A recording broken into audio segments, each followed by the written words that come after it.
Good morning, everyone. Welcome to the Antioch Stake Emergency Preparedness Fair over Zoom. My name is Kristen Palmer, and I will be presenting emotional preparedness. And let me share my screen.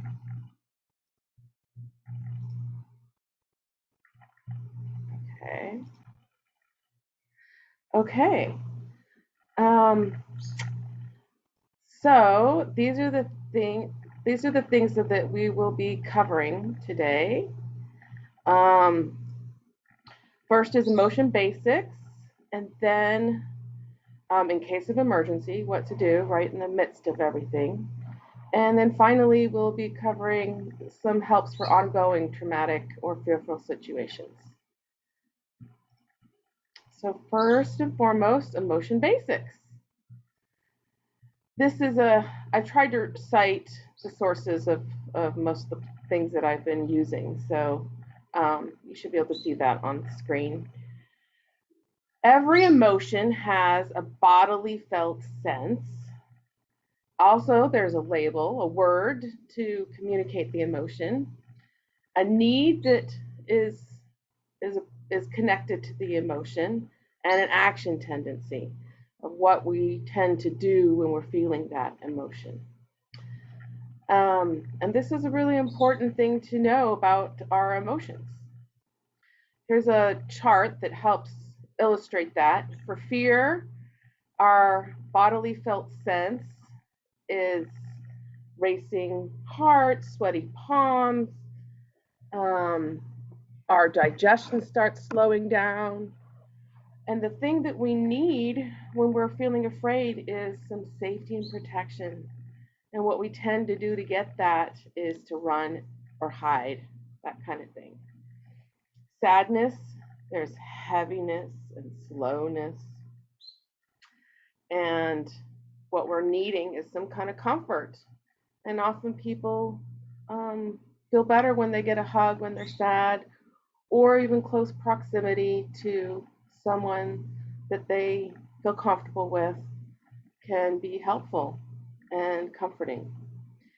Anger is another emotion, and the bodily felt sense is heart racing, we feel hot and flush, our body gets tense, and what we're needing and longing for is some kind of validation, or a boundary needs to be set. And our action tendency is to set a boundary or defend our boundary. I find this body map of emotions really fascinating. The yellow is the most intense and it indicates activation. And blue is when our body is kind of shut down. And as you can see, there's reduced activation. So depression, there isn't any yellow or red. It's predominantly blue, and sadness also. There's quite a bit of blue. Um, but happy, head to toe, is activated. So that's kind of neat to notice. And then I also was interested in this in anger, where it's like waist up and the fists, in particular. Sometimes people get sweaty palms because their fists get activated. Um, so if you want any of these sources, you can actually Google this body map of emotion. It's on the internet. Um, move that out of the way. See. So this is also some more information that's really helpful around the basics of emotion. First, knowing what each emotion looks like. It's going to help to identify them. These slides are say for parents, for children, but it's good for all of us, all people. Having a label can help us organize our and connect our bodies with our thoughts and organize it in our brains and help make sense out of it, and it helps to regulate the experience. knowing the need associated is also really helpful so that you can respond to the other person when they are having an emotional experience, how you can help them get their need met. And then when people are doing things, you may have a better idea of what emotion they're having by their action tendencies. So one word of caution that they offer is that anxiety is not an emotion. It's not helpful to give them protection or safety because it's not a real threat. It's a fear of a threat or stress. And so rather than providing safety and protection, what anxiety needs is some real support and some real help, knowing that they're not alone in dealing with this, and that slowly they can get more and more comfortable. It's that desensitizing from that fearful place or from that fearful situation. There are 6 basic primary emotions, and they're universal, and all human beings across the planet express them. It's kind of interesting. All over the world, in all different cultures and races, these are the emotion basics. We have fear, anger, sadness, disgust, joy, and surprise. Those are the 6 basics. And this is another depiction of those basics.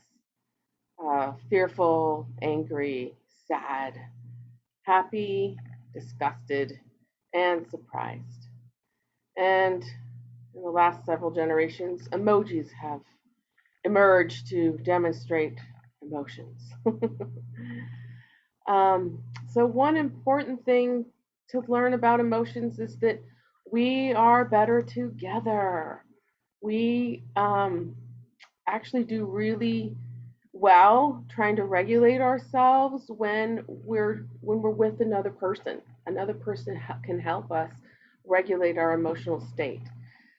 There is self-regulation, and sometimes we have to resort to that, but co-regulation is highly effective. And just like this woman and man carrying a box together, it lifts the load, the emotional limbic load of in our brain. The limbic system is where the emotional load is, and lifting that together helps. It helps us to function as a team, and it actually lifts our emotional weight. It feels easier. So the steps of co-regulation, and again, this is from a parent-child perspective, but it can be for all people. First, we need to become aware of the emotion, the fact that there's something going on. And, the body cue is their early warning system. It's like the fire alarm that says, uh-oh, something's happening, something's wrong. So a comment that when you see someone else having some kind of a dysregulation, you can just make a comment, wow, it looks like something's up. And then naming the emotion, helping put a word to it that looks like you're sad. Then the next step is validation, but before we can validate, empathy is a really important piece to have. So I want to show you a little 3-minute video. It's by Brene Brown. I really like her work, and I will click on this and share that with you.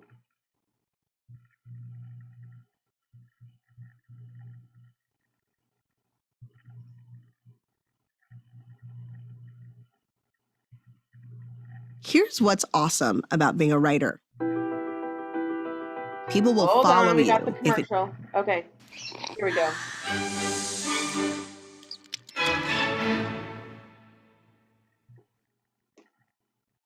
So what is empathy, and why is it very different than sympathy?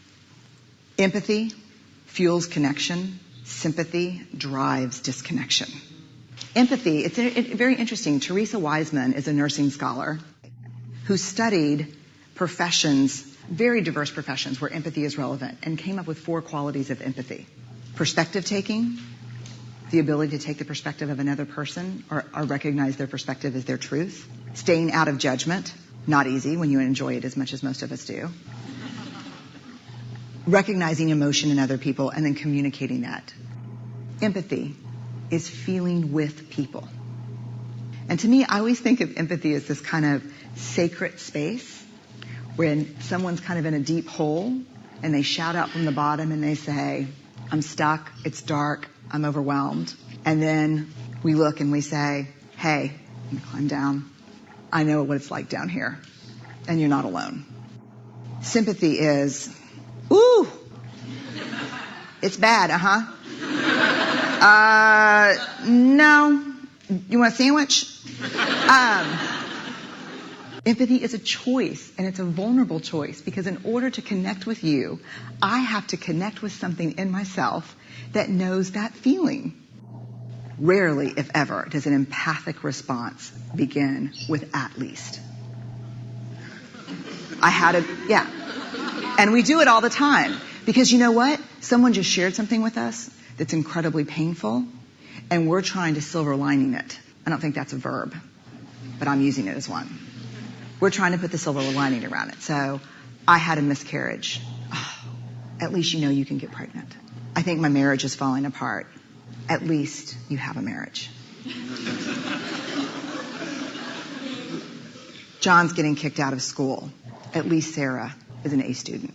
But one of the things we do sometimes in the face of very difficult conversations is we try to make things better. If I share something with you that's very difficult, I'd rather you say, I don't even know what to say right now, I'm just so glad you told me. Because the truth is, rarely can a response make something better. What makes something better is connection.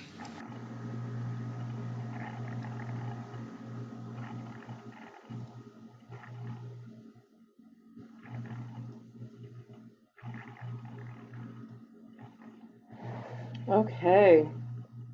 Yes, I really like that video. It illustrates that how important empathy is and how to access empathy. It has to be part of your own experience, and emotions are contagious. So if you are just trying to, fake it, people can tell. They can feel you. They can feel you feeling with them. When they feel your sadness, then they know you get it if they're sad. And it's a really important part of validation. So, this is a challenging part of validating, especially when you're in a relationship with somebody and don't always agree and you're eye to eye, but trying to put yourself in someone else's shoes and trying to really understand their experience, that is what's going to help them feel heard and understood and help them calm down. Validating is an important key, and you have to have empathy in order to validate. So here's some examples of words. I found it quite helpful to have some words, just a little repertoire of what validation would look like. Here's some examples. I get why you would feel so frustrated because that just wasn't fair. They cut right in front of you. That just wasn't fair. I totally get why you're frustrated. Or I can see how that might make you feel sad. It really hurts when whatever is done, when someone raises their voice at you. It makes sense that you're feeling betrayed. If that's really what happened, that really feels like a big ouch, because talking behind your back does not feel good. I can only imagine how difficult this must be, because we're all so scared right now. And I get why this would be really upsetting to you. Something along those lines. I'm doing this on the fly, so not the perfect examples, but you get the idea. No wonder you're blank, because whatever their experience was. I can understand why you might feel blank than whatever their experience was. Okay, so more about validating, which is part of co-regulation. When we're validating, it's important to, like Brene Brown was saying, you don't want to go to the bright side or try and make it better or help them think through it. That's not helpful. You just want to be there with them in it. So this is an opportunity to improve the relationship. And it can also give you an opportunity to let them know that you're there for them and help them move forward in their emotional challenge. Another little aspect is that not all dynamics have fights or have big noticeable distress. Sometimes things are not spoken, and sometimes we need to talk about the thing that isn't being said. And so identifying that as well, making some conjectures or some guesses to let them know that you're trying to understand and be there for them, and might give them permission, so to speak, to share and to walk through it together. I can understand why you might feel sad. It really hurts to be excluded, especially when all of your friends are going to the party. And that's a little example. Okay, step 4 in this co-regulation is helping to meet the need.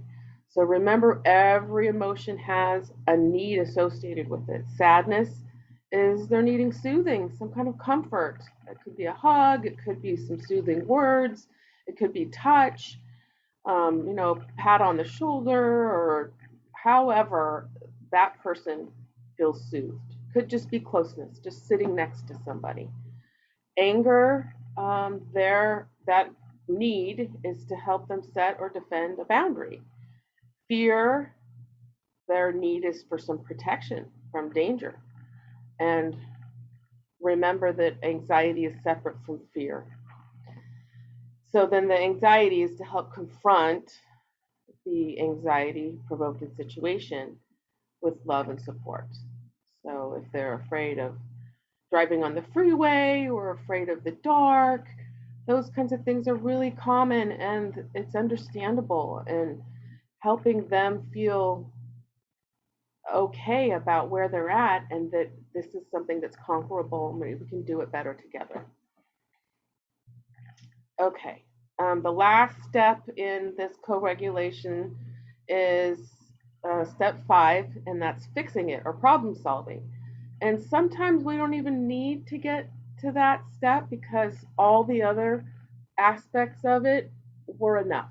Just feeling heard and understood and felt and having your need met could be enough. But sometimes there really is a situation that needs some kind of solving, sort of putting your heads together and or bouncing ideas off or working it out together. So that's the last step. They make a little additional note about bullying and how it is really important to help a child to access resources and to help them to defend themselves, and not necessarily fighting fire with fire, but getting the help that they need, because apparently it's not always an effective strategy to just ignore it. So, all right, the next aspect of basic, I'm not sure where to put this. The basics of emotion is self-care. And I want to really highlight that self-care is not selfish. I know that somehow a lot of us, especially caregivers, really have develop this sense that if I'm doing something for myself, it's selfish. And excuse me. And I just want to highlight that that is not the case. Just like on the airplane, when um, the attendants invite us and instruct us to put the oxygen mask on our face first if there's an emergency and then assist others, it's the same thing in life. We need to take care of ourselves. Sorry. Or we're no good to anybody else. If we're all passed out, it's not going to be helpful for anybody. We're not going to be helpful to anybody.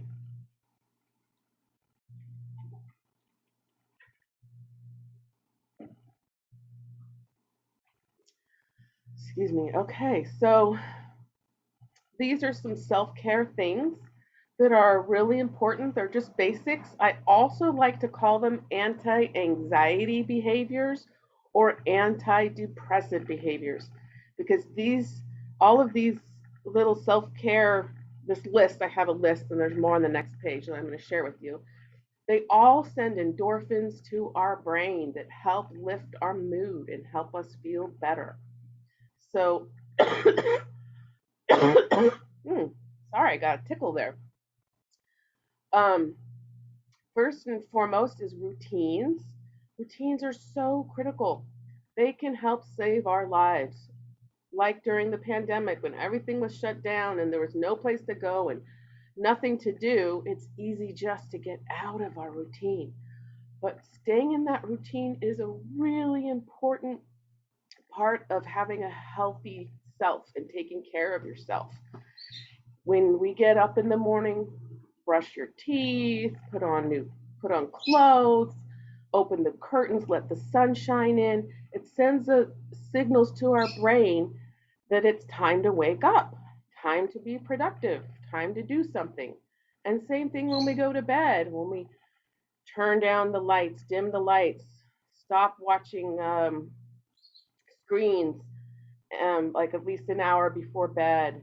All of that sends signals to our brain that it's time to wind down, time to get our bodies ready to sleep. And that leads to sleep. I think our society is in a crisis, and I don't know what it is about our culture that somehow we think that we're like, it's valued to be overworked and underslept. And it is not true. We do not do well when we aren't sleeping well. And so attending to our sleep is really important. One of the aspects of that is our circadian rhythm. And I have another slide later on that I'll share with you that all of us have this natural rhythm in our bodies that our bodies go through every day. Regular meals, that's important just to keep ourselves fueled, get our brains going. Healthy meals. Kaiser has a healthy plate little icon I was going to put in and I forgot, but it has half of the plate is vegetables, half the plate is grain, and I mean, quarter of the plate is grain and quarter of the plate is protein. And that's a healthy plate. And a wide variety of all colors and kinds is also really important. Next slide is continuing on with our self care, regular exercise. We get our adrenaline going, we get endorphins released. It's recommended that we have a vigorous exercise of 15 to 20 minutes a day, adding up to 75 minutes a week to maintain our healthy self, our organs, our brains, not just our muscles. Everything gets worked as we exercise. Connection is also really critical. We need each other. We're social creatures, we're meant to bond, we're mammals, and it's really important to be with other people. Part of healthy connections with intimate partners, intimate relationships like our partner or child parent relationship, Um, those relationships should feel safe, and we should be able to be vulnerable with each other. That helps to increase our bonds with each other, and it helps all those loving oxytocin, cuddle hormone, all of that, those loving um, experiences help our brains and help us feel good.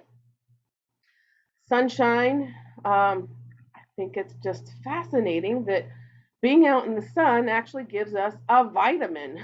I don't know how that all works. I'm not a biologist, but it's really fascinating that we need sunshine. It actually is a mood lifter. And you can get substitute sunlight that they have developed if you're not able to get out in the sun, or if you're like me and burn out in the sun. There's vitamin D tablets, but also light boxes that can help. Um, positive mood and uplifting, positive literature and uplifting music is also a really important part of self care because it sets our mood. Music is so powerful. It really does impact our thoughts, our beliefs, how we see ourselves, how we see the world. And so, what we put in our minds with what we listen to and what we read is really does impact us and affect us. Being present, the mindfulness of being aware of your surroundings and being with who you're with helps us to stay in the moment and not being focused on the past or the future, but just being in the moment can be such a rewarding experience. Um, okay, so this one is back to that circadian rhythm that I was telling you about earlier with our sleep. It's really interesting that to kind of notice, um, the in the evening time we have our melatonin. Our body naturally produces melatonin. It starts to secrete. Our bowels shut down for the night. We go into a deep sleep.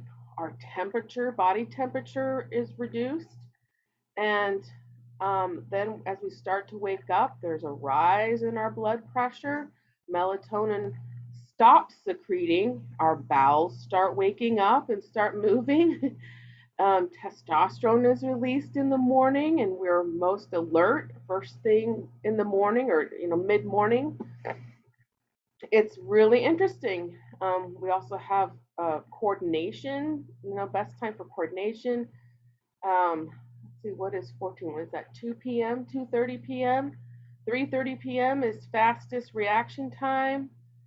Uh, 5:30 p.m. is the greatest cardiovascular efficiency and muscle strength in the early evening. And then I guess our highest blood pressure is in the night, or in the evening time. Um, so I just thought that was really interesting. The whole circadian rhythm that our bodies have a functioning time. We have our own clock that we should be following, and when we mess that clock up, everything gets messed up. And then here's another slide that is very similar. Um, I think I just liked this slide because it said circadian rhythm, but it's very similar to the last one. Okay, now we're going to move on. We just covered emotion basics, and now we're going to be covering in case of an emergency. So, when we have an emergency, and we all will have emergencies in our lives, these are the things that I'm going to be covering today. First, the fight flight response. That's what we'll cover first. And then I think we go to shock, signs of shock, then concussion, and then we'll address the mental health triage. Okay, so in a crisis, like all of us are going to experience crises in our lives at some point, whether it's an accident, any kind of accident, family fights, single house fires, natural disasters like earthquakes or forest fires. These are all different situations that are considered a crisis and cause a lot of stress and a lot of distress. So our nervous systems, we have an innate response that is absolutely automatic. It is it's not a choice. We just go into it. It's a survival mechanism. It's God-given. All of us have it. In fact, all mammals have it. This fight flight response. It's in our bodies, it's in our nervous system. And so there's some things about this fight flight response I want you to be able to know. So, first, understanding when this is triggered is important. Excuse me.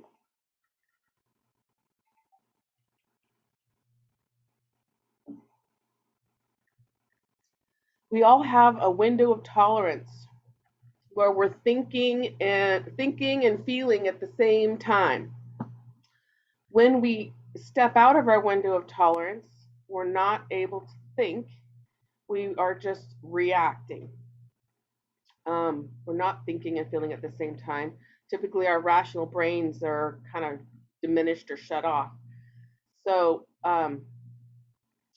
people have different triggers for different in around different situations, and some people have a really wide window of tolerance, and it takes a lot to have them step out of it when they're thinking and feeling at the same time, and some have a very narrow window of tolerance where it doesn't take a whole lot to set them off one way or the other. So when we're out of our window of tolerance, we can either slip into hyperarousal, where we're overstimulated, we're panicked, terrified, hypervigilant, in pain, and our sympathetic and parasympathetic nervous system is activated. And some people go the other direction and go into hypoarousal, the flight. The other one's fight, and this one's flight, where we numb out, collapse, shut down, exhausted, and is just blah. You're just checked out. So that's a little chart that I like that helps explain it, because everybody has emotions that goes up and down. But when we step out of that window of tolerance, that's when our brains basically shut off. So that's what this little image is about. Located in our temporal lobe of the brain is the amygdala, and it helps trigger the fight flight response. And again, this is innate. We're all born with it, and we all react. Adrenaline is released, and we're either sent into fighting, going towards the problem, or running away from the problem. Some people will freeze running away from the problem. Some people will freeze, but that's the least common and actually the most dangerous, because if we freeze when danger's coming at us, we might not make it. So fighting and flighting actually is a more survival strategy. But we are meant to act. Our brains aren't working when we are in this fight flight mode. And so sometimes when our fight flight response gets activated, when we aren't in a real threatening situation, it just feels like a threat, then people often say things they don't mean because they're acting before, they're not thinking before they act, they're acting before they think. And so how do we get out of this fight flight response when, let me move this over a little, when our fight flight response gets activated and we're not actually in a life threatening situation? So this is what we're going to look at, of how to get back to the thinking brain once we've been triggered into this action state. First and foremost, move my little screen again. Sorry. First and foremost, to get back to thinking, we have to help the body, our nervous system. The body has been activated, just like in that body mapping sheet that I showed you, where what parts of the body get activated for what emotion. We are all activated in fight flight, and so we've got to attend to this our nervous system that's been activated. And these are 3 ways to do it. There are other ways, but these are some research supported ways that do help us get out of that fight flight mode. First and foremost, it helps if you notice that you've been triggered, catching the emotional train, so to speak, before it picks up speed and you can't catch up to it anymore. So, like a train, catch it while it's still in the station. The sooner you can catch that you're having an emotional reaction and your thinking brain is off and you're in fight flight, the better chances you have of slowing it down and getting your thinking brain back online.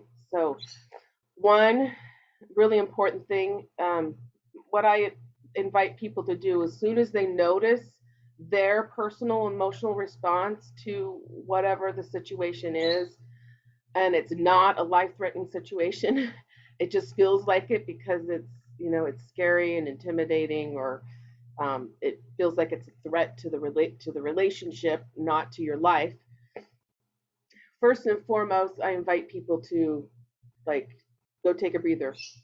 My best friend is the bathroom sometime. Oh, just a minute, I'll be right back. Hold on. Exit, go to the bathroom. Take some deep belly breaths. Use your diaphragm muscles. Your stomach should be extended when you're breathing in, and that helps get oxygen to your brain. You shouldn't be doing chest breaths. That's how you hyperventilate. We don't want you to pass out from hyperventilating. So the deep belly breaths is where you're going to get the good results of getting oxygen to your brain. The second one is lowering your body temperature, however you want to do that. Splash cold water in your face, go get an ice pack, stick it on your head, get a cold compress and put it on your forehead. However you get your body temperature to come down. The third one is get moving and some cardiovascular exercise. For some reason, that helps get out of this fight flight mode and helps your thinking brain turn back online. So 20 minutes of cardiovascular exercise. So first attend to our body, then our brains will follow. Our rational brain will come back online. Okay, now we're going to move on to signs of shock. Okay. So when we're in a crisis, people can often go into physical shock. That means your body is responding to a frightening or scary situation, a car accident or a bike accident or a natural disaster. There's all kinds of situations where our bodies can respond and go into shock. One symptom to know that you're in shock or know that someone else is in shock is to look at their pupils. Pupils will be enlarged. They'll be dilated and big. There may also be an altered conscious state. And there's another slide I'll show you that says they get restless or nervous, may be confused, not seem to know where they are, not be aware of their surroundings. Let me go back. Whoops. Let me go back. Let's see. Previous. Okay. You may also have you may be pale or you may be blush, and your skin can be moist and cool. You may get extra thirsty, or your heart rate could go up or down, have a rapid or a weak pulse. Your breathing can also be rapid, and you can feel nauseous and maybe even vomit. And then again, this is another list of the similar things.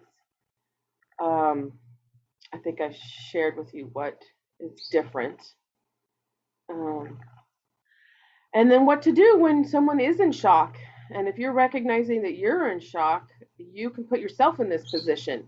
This is the first thing, is you get into shock position, which is laying down with your feet above your heart and getting some kind of warm blanket on to help comfort and contain your warmth. And then for people that don't have any neck injuries, you can also turn their head to the side to avoid the, if they throw up, then the throw up's going to go that way, go to the side.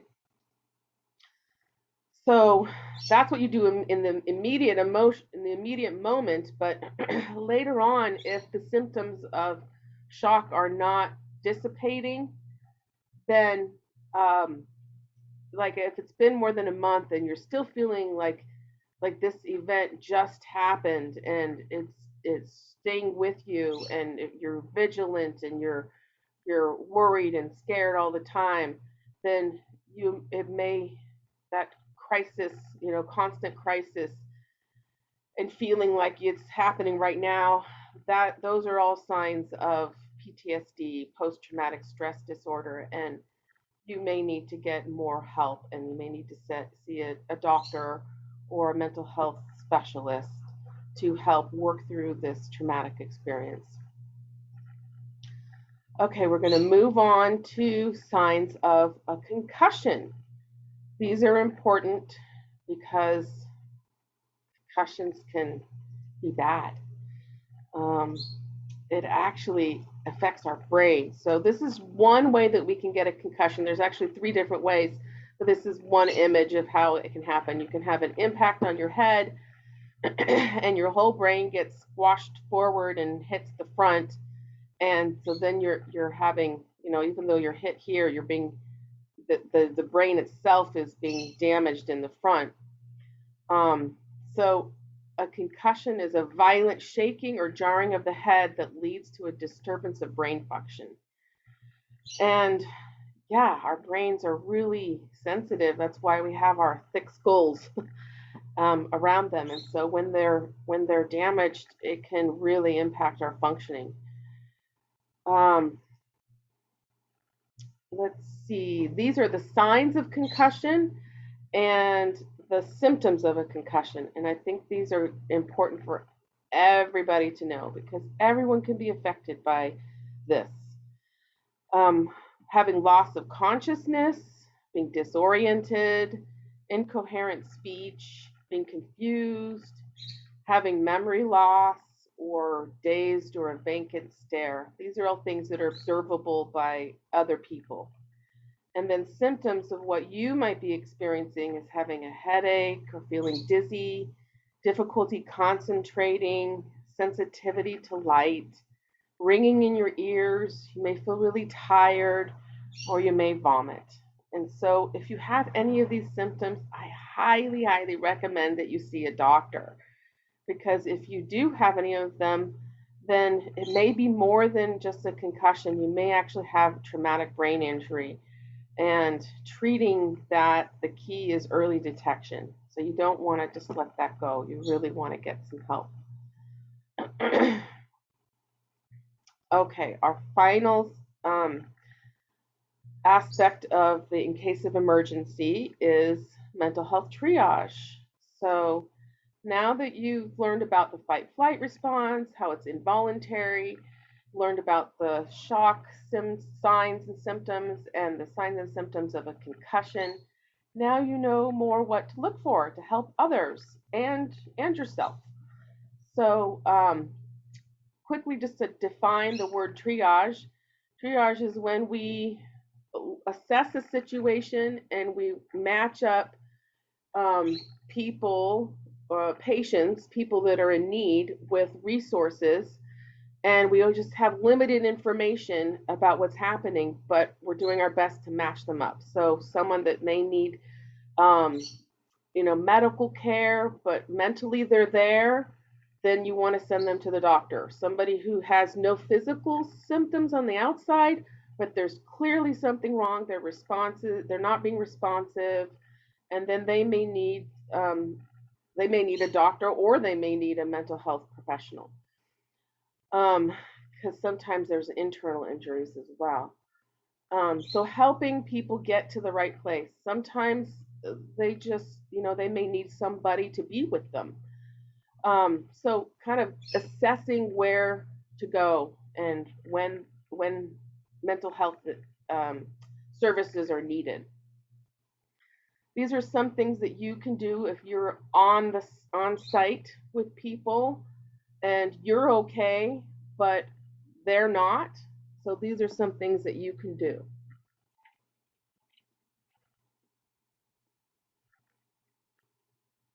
Um, just be with a person, keep talking, have your voice be confident. If it's appropriate, be cheerful, but it may not be an appropriate response depending on what's happening. And make sure that the person that you're helping understands what you're doing. So if you're putting a blanket on them, you just kind of narrate that. Um, it's okay, I'm here to help you. I have a blanket, I'm going to put this blanket on you.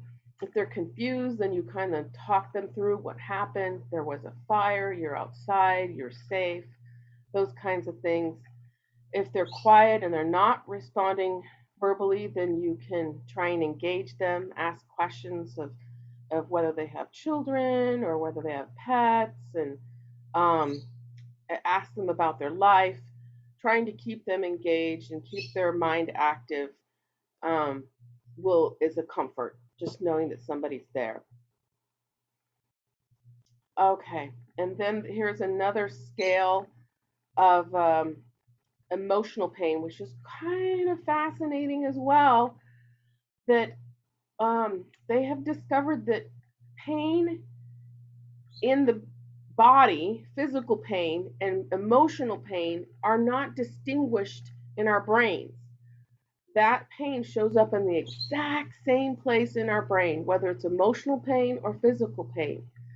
So it's undistinguishable for our brains. So when someone is in pain, it could be emotional or physical or both. So this is one scale that we've seen from other doctors that they do for a pain scale, like a physical pain scale. But this is also a really good resource for emotional and mental health. Asking someone to kind of grade their pain and where they're at on a scale of 1 to 10. 1 being everything is okay, there's nothing wrong, it's all hunky dory, to 10 where it's the worst emotional and mental stress possible. You can no longer care for yourself. You can't even imagine things getting any worse, and you can't function anymore on your own. And that's when they need intervention, need some immediate help. And then this is a similar scale to look at: crisis, struggling, surviving, thriving, and excelling. And when people are in a crisis, of course, they're going to need help, but these are the symptoms of that: being very anxious, very low mood, being absent, like missing work or missing school, exhausted, poor sleep, weight loss or weight gain. And again, I think catching things sooner, if you're more in the surviving, getting help rather than waiting till it's a crisis, is is you can have a better chance of getting out of it sooner than if you wait till there's a crisis. Okay, our final thing that we're going to cover today is helps for ongoing traumatic and fearful situations. So things like COVID-19. Yes, COVID-19 is definitely an ongoing traumatic and fearful situation. So during events like this, and this is a global thing where everybody's experiencing it, but there can be other ones where just a household is or an individual is with like ongoing health issues. Um, those kinds of crises that are ongoing can really be wearing on a person. Excuse me. And when things are stretched out for long periods of time, we can have fear, stress, anxiety, sadness. Sometimes we feel hopeless, and we may even get depressed. And when they're stretched on and on and on, and we're not getting out of it, it's one of those times where it's easy for people to slip into a more difficult um, state of being, which when it's the duration of these symptoms are going on, then they would be considered a diagnostic illness. So, like anxiety and depression, those are two of the most common. And it's easy to slip into anxiety and depression when there's an ongoing stressor, an ongoing fearful situation. So I'm just going to talk a little bit more about anxiety today because I ran out of time to talk about depression. But anxiety is the most common mental illness category, all anxiety disorders, the whole category, for the year 2020, which is kind of understandable because there was a lot of fear going on. Generalized anxiety disorder is one anxiety diagnosis, and that is when there isn't a specific thing that someone's afraid of or situation. It's just general. It's this general sense of restlessness, feeling keyed up or on edge, being easily fatigued. So much energy is spent in your emotional state that your body gets worn down. You have difficulty concentrating, you may get irritable easily, your muscles tension, may have muscle tension, and your sleep can be disturbed. Some bodily symptoms that may show up during generalized anxiety disorder is your heart may have some palpitations, your muscles get tense, you may feel nauseous in your stomach, you may urinate frequently, body aches, and then this aspect of our thoughts. Oh, these are the most insistent, persistent things that are so challenging. The thoughts that just don't end. It's the, oh, that's my little timer. That's like the little hamster wheel that just won't stop. They're persistent, they're intrusive, they're excessive. You may start doing things excessively, like planning and then pre-planning your planning and then pre-planning your planning. Difficulty making decisions, just really struggling on those little things, those, should I get Campbell's or the generic? Oh, I just don't know. Things like that. Difficulty concentrating, unable to relax. You can't just sit down and hang out, just too keyed up. And it can feel very overwhelming, especially when there's uncertainty. So when there's been lots of anxiety, a common attached feature is panic attacks. And when anxiety is untreated and there's extreme anxiety for long periods of time, it can lead to panic attacks, which are very scary for the person experiencing it. I've heard people describe it as it feels like they're going to die. It feels like they're having a heart attack. It's very scary. These are some of the symptoms. Hyperventilation, that shallow breathing I was talking about, not the belly breath, that's good, the shallow breathing.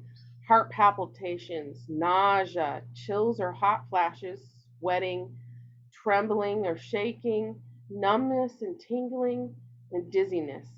And it is very overwhelming. And so what to do?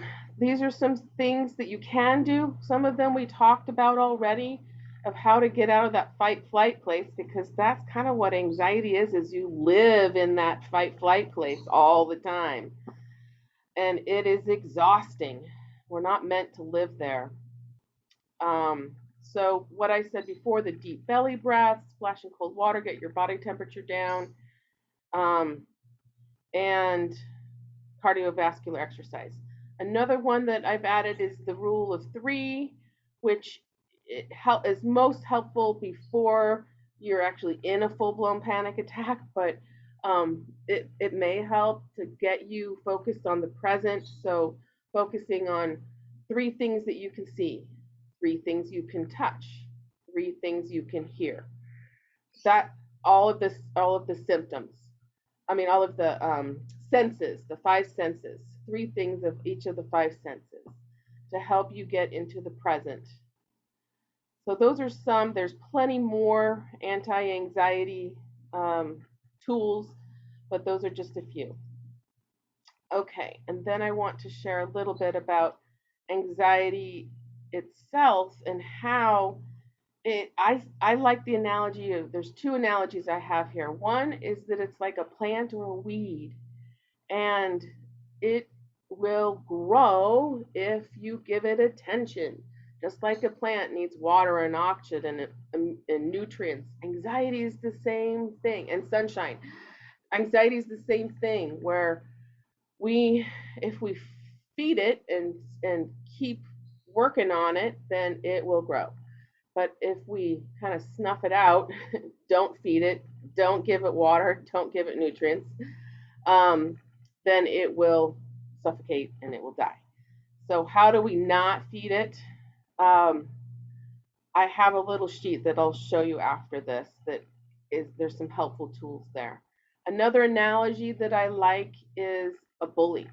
Anxiety is like a bully, and you can talk back to it like a bully.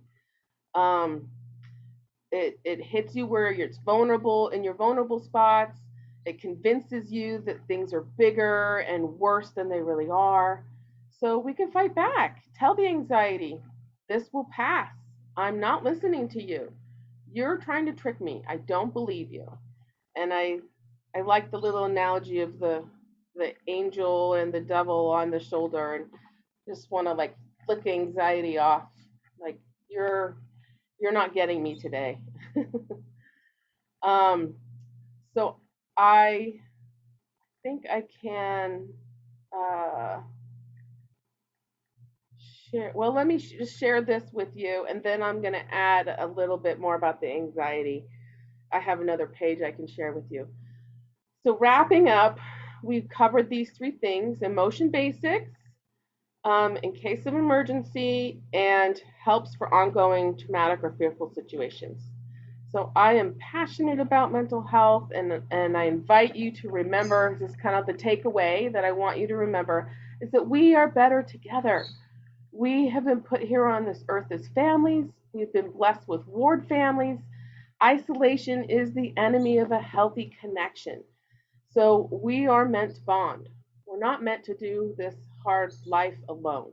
And so I would invite you to pray and think about and be guided by how you can personally improve your relationships, how you can be a resource for your loved ones, and how you can learn to ask for your loved ones to be a resource for you.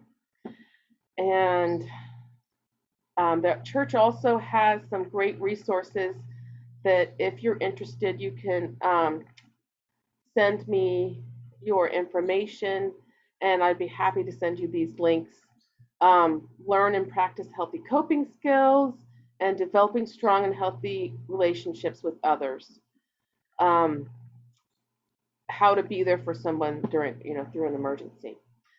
So I'm going to stop sharing, and I'm going to pull up,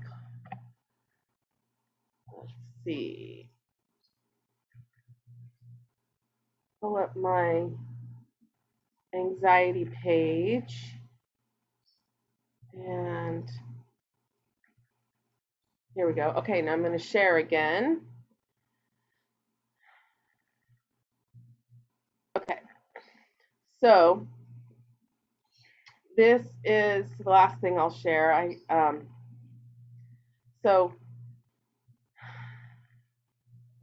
This was how to turn off the thoughts and snuff out the anxiety. That's kind of what I wanted to help give you a few tools with. First and foremost, noticing it in your body and catching it early is going to be really important. Identifying the worry, if there is an actual situation or event, then you can attend to that concern itself. If it is just generalized, then we need to contain it. And so these are some things that we can do to contain it. One, we can use logic. So if our fear, our worry is saying, oh my goodness, I think I left the curling iron on, and the house could burn down, then you think through the logically, how likely is that? Where was the curling iron? Is it safe? Is there somebody home that can check? You kind of think it through, like how possible is that? So using logic, and then other things like catastrophic things, like, oh, we're going to get in an accident, or there's all kinds of things, that fears that come up through anxiety, that it really can bog you down. And so using logic to deal with that is a really good tool, because our logical brain is very powerful, and we can overcome a lot of anxiety with our own logic. And it is a lot of work, especially when you have lots of anxiety, but it is a good tool. Okay, another one is putting it in a box and containing that. So an example of that would be, excuse me, if you have this intrusive thought, you're at work or you're at school and you're busy doing something that you're supposed to be doing, and then the thought comes in, oh, don't forget this. Oh, what about this? Oh, you better be careful about that. But it has nothing to do with what you're doing right then and there. It's just this thought that keeps coming. So you tell the thought, I will pay attention to you at 5 o'clock when work is done. And you put that thought in a box. You can physically write it out and stick it in a physical box, or you can do it imaginary box and put that thought in the box and contain it in there. And then if it comes back, nope, I'm dealing with you at 5. Nope, I don't have time for you. I'm at 5. I am doing this. And you get busy doing what you're doing. So containing it is another tool. And then the last one is talking back to it, which was kind of like that bully thing. Tell it to get lost. I don't trust you, because our worries do lie to us. Our worries do trick us and help us make us think that things are horrible, or they're gonna be horrible, or you shouldn't relax. So telling that anxiety and that worry that I don't believe you, I'm stronger than you are, and you're not going to get me today, that kind of thing, not listening to you. More and more you take charge of that, your worry will diminish, and at some point it won't be as strong, and it will be much easier to dismiss it. So those are a few tricks. This that comes from a little book that I really like. It's actually for children. The book is What to Do When You Worry Too Much by Don Huebner, PhD. It's a really cute little book. So I hope this has been helpful. I really have enjoyed preparing for this.